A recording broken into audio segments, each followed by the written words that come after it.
Marth Mariam Samaja central exam 2025 വീണ്ടെടുക്കുന്ന ക്രിസ്തു രൂത്തിൻ്റെയും എസ്തേറിൻ്റെയും പുസ്തകങ്ങളിലൂടെ the redeeming Christ through the book of Ruth and Esther chapter 4 Ruth redemption and Naomi's elevation രൂത്തിൻ്റെ വീണ്ടെടുപ്പും നവോമിയുടെ ഉയർച്ചയും. 4ാമത്തെ ചാപ്റ്ററിലേക്ക് കടക്കാം. Question number 1. യഹൂദന്മാർക്കിടയിൽ പട്ടണവാതിക്കൽ മൂപ്പന്മാർ കൂടുന്നത് എന്തിനു വേണ്ടിയാണ്? Why did the elders gather at the city gates? നാട്ടുനടപ്പനുസരിച്ച് വ്യവഹാരം നടത്തുന്നതിനും വസ്തു വിൽക്കുന്നതിനും മറ്റ് കാര്യങ്ങൾക്കുമാണ് പട്ടണവാതിക്കൽ മൂപ്പന്മാർ കൂടുന്ന പതിവ് യഹൂദന്മാർക്കിടയിലുള്ളത്. The Jews maintained a custom whereby the elders would gather at the city gates to arrange the sale of property, settle dispute and handle other matters. നിയമപരമായ കാര്യങ്ങളെല്ലാം നടക്കുന്നത് പട്ടണവാതിക്കൽ വെച്ചാണ്. Question number 2. മഹ്ലോന്റെ അടുത്ത ചാർച്ചക്കാരൻ എന്തിനു വേണ്ടിയാണ് ബോവസ് ഉള്ള പട്ടണത്തിലേക്ക് വന്നത്? Why did the close relative kinsman of Mahlon come to the city where Boaz was residing? ഈ കാര്യങ്ങൾക്ക് വേണ്ടിയാണ് മഹ്ലോന്റെ ചാർച്ചക്കാരൻ ബോവസ് ഉള്ള പട്ടണത്തിലേക്ക് വന്നത്. അതായത് ചിലപ്പോൾ അദ്ദേഹം വന്നത് വ്യവഹാരം നടത്തുന്നതിനോ വസ്തു വിൽക്കുന്നതിനോ നിയമപരമായ മറ്റു കാര്യങ്ങൾ നടത്തുന്നതിനോ മറ്റു വേണ്ടി ആയിരിക്കാം. Question number 3. ബോവസ് മഹ്ലോന്റെ ചാർച്ചക്കാരനെ പിടിച്ചു നിർത്തി അയാളോട് എന്താണ് ആവശ്യപ്പെടുന്നത്? What does Boaz ask Mahlon's relative to do? തന്റെ നിയോഗം ഏറ്റെടുക്കാൻ ആവശ്യപ്പെടുകയാണ്. നിയോഗം എന്ന് പറയുന്നത് രൂത്തിനെ വീണ്ടെടുക്കുവാനുള്ള നിയോഗമാണ്. എലേമേലെക്കിന്റെ വയൽ വിൽക്കുന്ന കാര്യം ബോവസ് പറയുന്നു. വയൽ വാങ്ങുന്ന നാളിൽ രൂത്തിനെ വീണ്ടെടുക്കുവാൻ പറയുന്നു.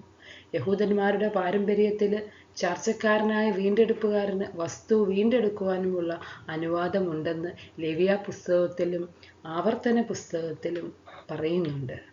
Boaz stopped him and asked him to fulfill his assigned duty. The land belonging to Elimelech is being sold, and Boaz demands that on the day the kinsman buys the land from Naomi, he should also acquire Ruth.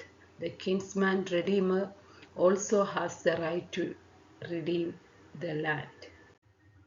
Question number 4. എന്തിനെല്ലാമാണ് Sanhedrin സംഘത്തിന്റെ സാന്നിധ്യം ഉണ്ടായിരിക്കേണ്ടത്? For what all is the presence of Sanhedrin council necessary? വിവാഹം ആശീർവദിക്കാനും സംഘാലയങ്ങൾ സ്ഥാപിക്കാനും സന്നിദ്രീം സംഘം പോലെയുള്ള 10 പേര് കൂടുന്ന സംഘത്തിന്റെ സാന്നിധ്യം ഉണ്ടായിരിക്കണമെന്ന നിയമം യഹൂദന്മാരുടെ ഇടയിൽ ഉണ്ടായിരുന്നു. There was the rule that the presence of a council of 10 persons, like the Sanhedrin, was essential to bless a marriage, to establish a community hall and other important affairs. Question number 5. വസ്തു വീണ്ടെടുക്കുവാനുള്ള അവകാശം മഹ്ലോന്റെ അടുത്ത ചാർച്ചക്കാരൻ ബോവസിന് വിട്ടുകൊടുക്കുന്നത് എന്തുകൊണ്ടാണ്? Why did he surrender the right to redeem the land to Boaz? നിലം വീണ്ടെടുത്താൽ അതിൻ്റെ വില നവോമിക്ക് നൽകണം. രൂത്തിന് പുത്രനുണ്ടായാൽ വസ്തുവിൻ്റെ അവകാശം അവന് ലഭിക്കും. ഇങ്ങനെയെല്ലാം നഷ്ടസാധ്യത കണക്കിലെടുത്താണ് വസ്തു വീണ്ടെടുക്കുവാനുള്ള അവകാശം ബോവസിന് വിട്ടുകൊടുക്കുന്നത്. Taking into consideration the possibility of endangering his financial position, as he would have to pay the price of the land to Naomi, and if Ruth bears a son, the property would go to him, he surrenders the right to redeem the land to Boaz. Question number 6. ഇസ്രായേലിൽ ഉടമ്പടി ഉറപ്പിക്കുന്നത് എങ്ങനെയാണ്? How was legalising the deal in Israel? ഇസ്രായേലിൽ നിലവിലിരിക്കുന്ന രീതി അനുസരിച്ച് ഉടമ്പടി ഉറപ്പിക്കുന്നത് ചെരിപ്പൂരി നൽകിയാണ്. According to the custom that prevailed in Israel, when a deal was finalized, one party took off his sandals and gave them to the other as a mark of legalizing the transaction. Question number 7. ഉടമ്പടിയുടെ സാക്ഷികൾ ആരെല്ലാം ആയിരുന്നു? Who were the witnesses of the contract? മൂപ്പന്മാരായിരുന്നു സാക്ഷികളായി അവിടെ ഉണ്ടായിരുന്നത്, the elders. Question number 8. ചാർച്ചക്കാരന് Boaz ചെരിപ്പൂരി നൽകി ഉത്തരവാദിത്തം ഏൽപ്പിച്ചതിനെ എന്തിനോടാണ് സാദൃശ്യപ്പെടുത്തിയിരിക്കുന്നത്?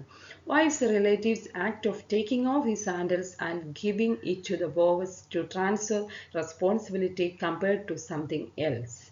യഹൂദ ന്യായപ്രമാണത്തിൽ നിന്ന് ക്രിസ്തു ഒരുക്കിയ രക്ഷയിലേക്കുള്ള മാറ്റത്തിന്റെ നിയോഗം ആണ് ഇവിടെ ദൃശ്യമാകുന്നത്. in the manner that the unnamed relative bestowed the responsibility of redemption to Boaz by removing his sandals and handing them over. We see a delegation from the Jewish law to the salvation, redemption prepared by Christ. രൂത്തിനോടുള്ള പ്രതികരണം. The attitude towards Ruth. Question number 9. എന്തുകൊണ്ടാണ് മൂപ്പന്മാരും Israel ജനതയും രൂത്തിനെ അംഗീകരിച്ചത്? Y did the elders and the people of Israel accept Ruth? ഇസ്രായേലിന്റെ ദൈവത്തെ അറിഞ്ഞ് വിശ്വസിച്ചു വരുന്ന അന്യജാതികളിലെ സ്ത്രീകളെ സ്വീകരിക്കുന്നത് യഹൂദ സമൂഹം അനുവദിച്ചിരുന്നു.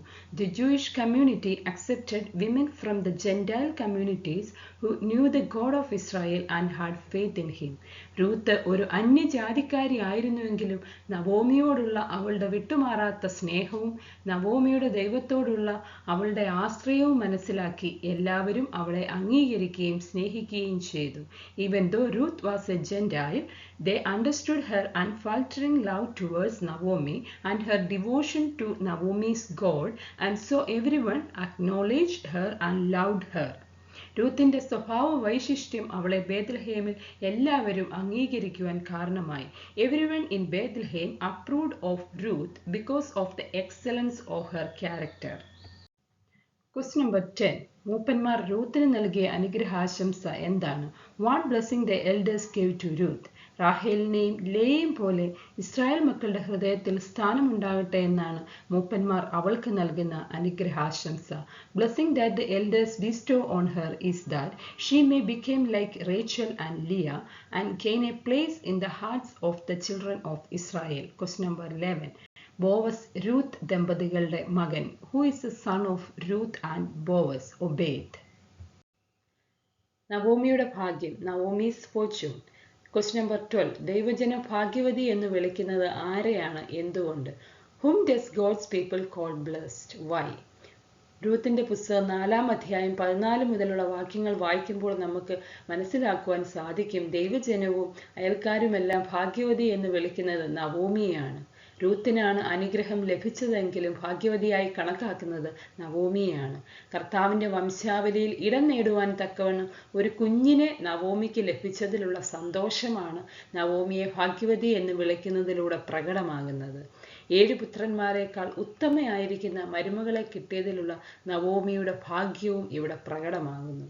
It's the joy of Naomi getting a son that enabled her to attain a position in the genealogy of the Lord, which is a reason for her being called blessed.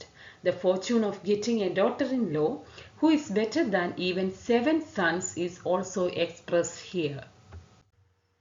Question number 13. 7 എന്തിന്റെ പ്രതീകമാണ്? What does 7 symbolize? രൂത്തിന്റെ പുസ്തകം 3-ാം അധ്യായം 15-ാം വാക്യത്തിൽ അപൂർണതയുടെ സംഖ്യയായിട്ടാണ് 6-നെ ചിത്രീകരിച്ചിരിക്കുന്നത്. എന്നാൽ ഇവിടെ 4-ാം അധ്യായം 15-ാം വാക്യത്തിൽ പൂർണ്ണതയുടെ പ്രതീകമാണ് 7. അതായത് ബോവസിന്റെ വാഗ്ദാനം രൂത്തിലൂടെ സാക്ഷാത്കരിക്കപ്പെട്ടതിനാലാണ് 7-നെ പൂർണ്ണതയുടെ പ്രതീകമായി കണക്കാക്കുന്നത്. Ruth chapter 3 verse 15. The number 6 is a symbol of imperfection. In 4 verse 15, because of Boaz's promise was fulfilled through Ruth, the number 7, which is a symbol of completion or perfection, is revealed.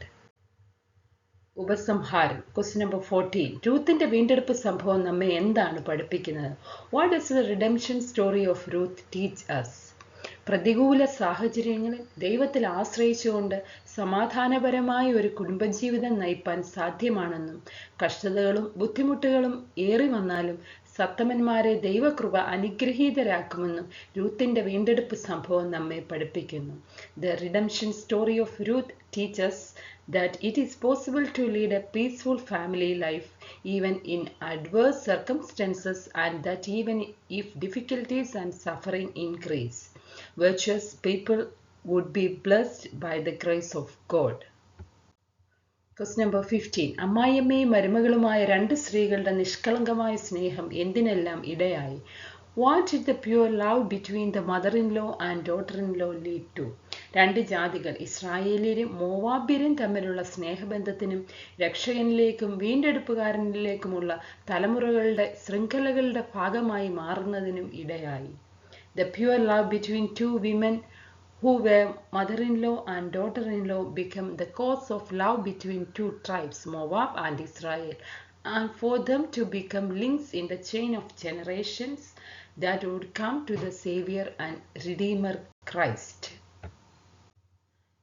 രൂത്തിന്റെ പുസ്തകത്തിൽ ഫേരസിൽ തുടങ്ങി ദാവീദിൽ അവസാനിക്കുന്ന ഒരു ജീനിയോളജിയെ പറ്റി പറയുന്നുണ്ട്. ഫേരസിന്റെ മകൻ Hezron, ഹെസ്രോന്റെ മകൻ രാം, രാമിന്റെ മകൻ അമ്മീനാദാബ്, അമ്മീനാദാബിന്റെ മകൻ നഹുഷോൻ, നഹുഷോന്റെ മകൻ സൽമോൻ, സൽമോന്റെ മകൻ ബോവസ്, ബോവസിന്റെ മകൻ ഒബേദ്, ഒബേദിന്റെ മകൻ ഇശായി, ഇശായിയുടെ മകൻ ദാവീദ്. കർത്താവിലേക്കുള്ള വംശാവലി കാണിക്കുവാനാണ് ഇത് ഉപയോഗിച്ചിരിക്കുന്നത്. Thank you for watching the video. നിങ്ങളുടെ അഭിപ്രായങ്ങൾ അറിയിക്കുക.